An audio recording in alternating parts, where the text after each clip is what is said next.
ननद की काली जुबान। भाभी, आज तो मेरा बहुत मन था कि मैं कचौड़ियाँ खाऊं। अरे मन है तो खाना भी चाहिए। तुम आराम से बैठो, मैं अभी कचौड़ी बना कर लाती हूँ। ननद की आवाज पर दोनों भाभियां उसके आगे पीछे भागने लगी थी। ये लो दीदी, आराम से बैठकर कचौड़ियाँ खाओ। अच्छा, अगर आपको कचौड़ियाँ अच्छी लगी हो ना तो मेरे बारे में कुछ अच्छा बोल देना प्लीज। भाभी, सच्ची बताओ कोई खास नहीं बनी है कचौड़ियाँ। हाँ, बस ठीक ही है। अब आपने बनाई है तो खा लेती हूँ।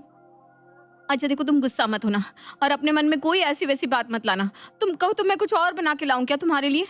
अरे नहीं नहीं भाभी, आपके हाथ की ना बकवासी कचौड़ियाँ खाकर मेरा मूड खराब हो गया है। अब मैं और कुछ नहीं खाऊंगी। आप ऐसा करना, आधे घंटे में चाय बना लाना। हाँ हाँ हाँ, क्यों नहीं, मैं बना दूंगी ना तुम्हारे लिए चाय। तुम जाओ अपने कमरे में आराम कर लो। शाम के समय। भाभी देखो ना, बहुत दिन से मेरा मन है कि मैं अपने लिए एक लेटेस्ट डिजाइन की सोने की अंगूठी खरीदूं, बिल्कुल ऐसी जैसे आपने पहन रखी है।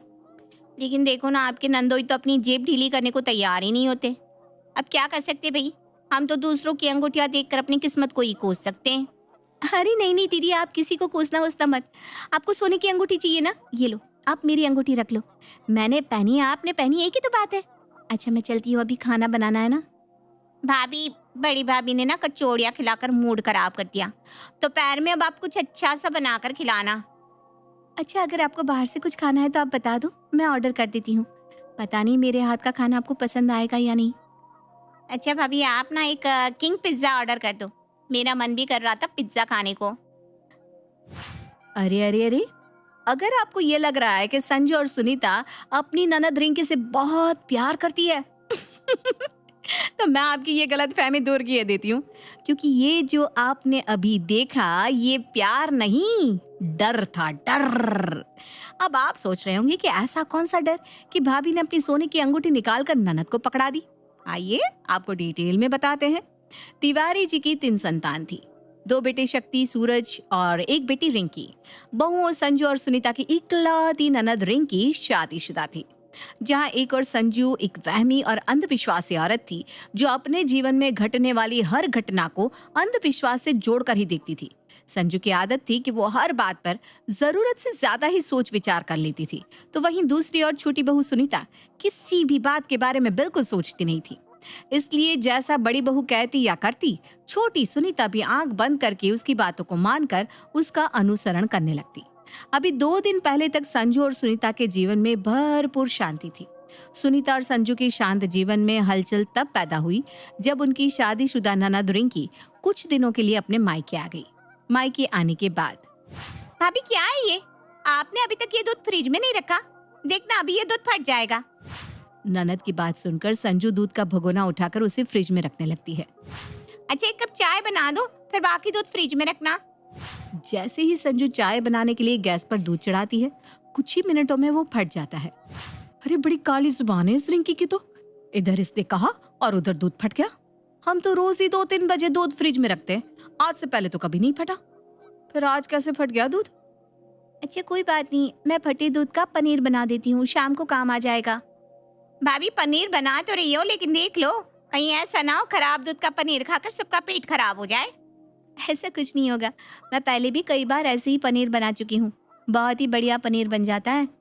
भाभी की बात सुनकर रिंकी कंधे उचकाते हुए वहां से चली जाती है। शाम के समय संजू और सुनीता मिलकर पनीर की लजीज सब्जी बनाती है। मेरा तो पेट भरा हुआ सा लग रहा है, मैं तो कुछ खाऊंगी नहीं। आप दोनों मेरा खाना मत बनाना। रिंकी को छोड़कर घर में बाकी सब बड़े शौक से मटर पनीर की सब्जी खा लेते हैं, लेकिन जैसा रिंकी ने कहा था, कुछ देर बाद ही बारी बारी से सबकी तबीयत बिगड़ने लगती है। अरे मेरा पेट दर्द से हाल बेहाल हो रहा है। ऐसा क्या डाल दिया था आज तुमने सब्जी में? अरे भैया, मुझे भी उल्टी जैसा फील हो रहा है। आपकी बात सच है, जरूर आज के खाने में ही कुछ गड़बड़ थी। अरे खाने में क्या गड़बड़ होगी, हम तो रोज ही खाना बनाते हैं, आज पहली बार थोड़ी ना बनाया है। अरे भाभी, मुझे तो लगता है आपकी बात सच्ची थी। इस रिंकी की जुबान सच में ही तो काली नहीं है, जो भी कहती है सब सच हो जाता है। मैं तो पहले ही कह रही थी, इसकी तो नजर ही खराब है। अब देख ले, पहले अच्छा खासा दूध फट गया और उसके बाद पनीर भी खराब हो गया। इस रिंकी की नजर से थोड़ा बचकर ही रहना, नहीं तो फिर भगवान ही मालिक है। बिल्कुल ठीक कह रही हो आप भाभी। अगले दिन, अरे चिंटू, हटो वहां से, गिर जाओगे तो चोट लग जाएगी ना।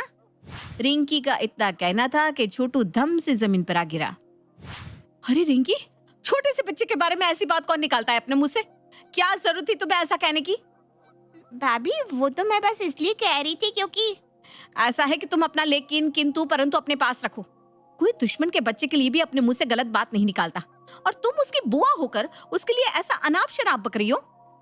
भाभी आप तो ऐसे बोल रही हैं जैसे मेरे कहने से ही छोटू वहां से गिरा है। अरे सावधानी नहीं रखेगा तो नीचे गिरेगा ही ना, उसमें मेरी क्या गलती है? और अगर आपको अपने बच्चे की इतनी ही चिंता है तो पहले ध्यान देना चाहिए कि बच्चा कहाँ खेल रहा है, क्या कर रहा है। देखो रिंकी, तुम मुझे पहाड़ा मत पढ़ाओ। सब जानते हैं कि तुम्हारी काली जुबान है, जो तुम बोल दो तो ऊंट पर बैठे आदमी को कुत्ता काट खाए। क्या कहा आपने? मेरी जुबान काली है? अच्छा, आज तक तो मेरी जुबान गोरी थी, अचानक काली कैसे हो गई? मैं भी तो जानू जरा। देखो रिंकी दीदी, इसमें बुरा मानने की क्या बात है? संजू भाभी जो बोल रही हैं एकदम सच्ची तो बोल रही हैं। अगर आपकी जुबान ऐसी है तो आपको थोड़ा सोच समझ कर ही बात अपने मुंह से निकालनी चाहिए ना। हम समझ रहे हैं, इसमें आपका कोई दोष नहीं, लेकिन आपको बच्ची के बारे में ऐसा कहने से पहले सोचना चाहिए था। अच्छा, तो आप दोनों के कहने का मतलब ये है कि अगर मैं कह दूं कि भैया सामने से आते हुए अभी टेबल से टकरा जाएंगे तो वो सच में टकरा जाएंगे क्या? रिंकी का इतना कहना था कि सामने से मोबाइल हाथ में लेकर आते हुए शक्ति सीधा टेबल से टकराकर नीचे गिर पड़ता है। देखो सुनीता और रिंकी, देख लिया ना तुमने? अब तो यकीन हो गया। अपनी आंखों से ये नजारा देखने के बाद अब रिंकी के पास कहने को कुछ नहीं बचा था, इसलिए वो चुपचाप वहां से उठकर अपने कमरे में चली जाती है। अगले दिन, अरे मम्मी क्या हुआ? ऐसे मुंह लटका कर क्यों घूम रही हैं आप? अरे नालायक, चुप कर जा तू। तूने ही कल मुझे बालों में मेहंदी लगाते हुए टोका था ना। मम्मी ध्यान से, कहीं आपके बाल झड़ ना जाए। देख, आज पूरा गुच्छे के गुच्छे निकल रहे हैं मेरे बालों में से। ऐसा लग रहा है आधे बाल ही सर से गायब हो गए हैं। तू ना आज के बाद अपनी काली जुबान जरा सोच समझ कर ही खोलियो। जब देखो तब उल्टा सीधा बोलती रहती है। रिंकी सबको समझा समझा कर परेशान हो गई थी कि उसकी जुबान सफेद या गुलाबी भी तो हो सकती है, लेकिन काली तो बिल्कुल नहीं है।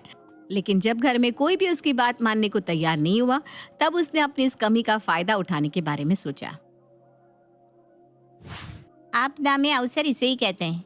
ये लोग मुझे काली जुबान बताकर परेशान करने चले थे ना, अब मैं इनकी अकल ठिकाने लगाती हूँ। बस उसी दिन से रिंकी अपनी काली जुबान का डर दिखाकर घर में अपनी तानाशाही चलाने लगती है। घर में कोई भी उसके सामने बोलने की हिम्मत इसलिए नहीं कर पा रहा था क्योंकि उन्हें डर था कि कहीं वो अपनी जुबान से उनके लिए कुछ उल्टा सीधा ना बोल दे। अरे रिंकी, क्या बात है? कुछ हुआ है क्या तुम्हारे मायके में? नहीं तो आप ऐसा क्यों पूछ रहे हैं? अरे तुम्हारी मम्मी का फोन आया था, बोल रही थी कब आ रहे रिंकी को लेने। आज तक तो मम्मी जी हमेशा यही कहने को फोन करती थी कि कुछ दिन और रुक जाने दीजिए रिंकी को, और इस बार ले जाने के लिए पूछ रही है। मुझे थोड़ा अजीब लगा, इसलिए तुम्हें कॉल कर लिया। विजय की बात सुनकर रिंकी हंसने लगती है। माँ हो या भाभी, यहाँ कोई नहीं चाहता कि मैं ज्यादा दिन तक मायके में रहूं। क्या? और इस बात पर तुम दुखी होने के बजाय हंस रही हो? वजह जान लेंगे तो आप भी मेरी तरह हंसने लगेंगे। जब मैं मायके आई तो मैंने देखा मम्मी किसी लोकल सी मेहंदी को अपने सर में पोतने की तैयारी कर रही थी। मैंने मेहंदी का पैकेट उठाया तो उसपे साफ साफ केमिकल, अमोनिया और सस्ते कलर यूज होने के बारे में लिखा हुआ था। माँ को सावधान करने के लिए मैंने कहा कि आप ये मेहंदी मत लगाओ, आपके बाल झड़ जाएंगे। उस मेहंदी को धोते समय वास्तव में मम्मी के बाल झड़े तो उन्हें लगा मेरे कहने के कारण उनके बाल झड़ने लगे। ऐसे ही छोटू कब्बड़ पर चढ़ रहा था। मैंने कहा नीचे उतर जाओ नहीं तो गिर जाओगे। इतना कहते ही वो गिर पड़ा। भैया का ध्यान मोबाइल में था, इसलिए उन्होंने टेबल की तरफ देखा नहीं और टकरा कर गिर पड़े। अरे तो तुमने बताया क्यों नहीं सबको? अरे जब इन लोगों ने मुझे काली जुबान घोषित कर ही दिया है तो मुझे भी थोड़े दिन राजसी सुख ले ही लेने दो। इतना कहकर रिंकी हंसने लगती है। तभी उसकी माँ कमरे में दाखिल होती है। अरे बेटा माफ कर दे, गलती हम लोगों ने की और काली जुबान तुझे ठहरा दिया। चल अब बंद करिए जुबान खोलने की धमकी, मैंने सब सुन लिया है। सास के समझाने पर संजू और सुनीता को भी ये समझ में आ जाता है कि जो भी हुआ उनकी लापरवाही से हुआ, रिंकी की जुबान से नहीं। दोनों भाभियां भी ननद से माफी मांग लेती है और रिंकी भी भाभी के गहने उन्हें वापस कर देती है।